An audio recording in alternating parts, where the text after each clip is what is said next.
khususnya kota Banda Aceh punya potensi yang segudang. Nah, tolong sampaikan kepada para wisatawan Nusantara, milenial, sobat pesona, sobat pariwisata dan ekonomi kreatif, alasan apa yang memaksa mereka harus datang ke Banda Aceh, terutama di kilometer 0? Mungkin Pak Wali dulu. Masuk. Oke, jadi untuk kawan-kawan yang ada di rumah, jangan lupa datang ke Banda Aceh, khususnya Aceh.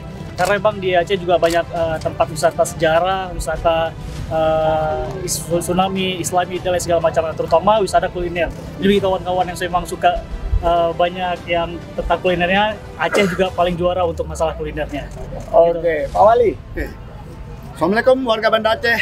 Seperti kita ketahui pada hari ini kita kedatangan Bapak Menteri Pariwisata yang ingin mempromosikan Banda Aceh.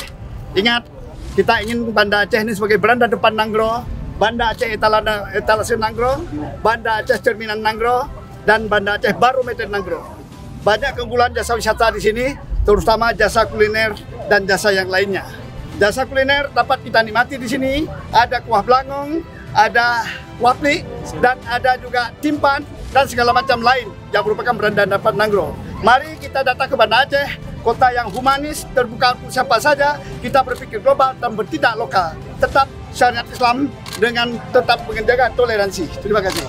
Oke, kita tunggu di Banda Aceh dan khususnya di Provinsi Aceh, karena ada Awin yang akan terus mempromosikan dibantu oleh Pak Wali, dan kami dari Kemenparekraf akan terus mendorong agar Aceh menjadi destinasi unggulan berkelas dunia. Terima kasih, Tarimong Gunase. Assalamualaikum warahmatullahi wabarakatuh. Waalaikumsalam. Aceh, Banda Aceh. humanis. Sekali lagi, Banda Aceh. Humanis.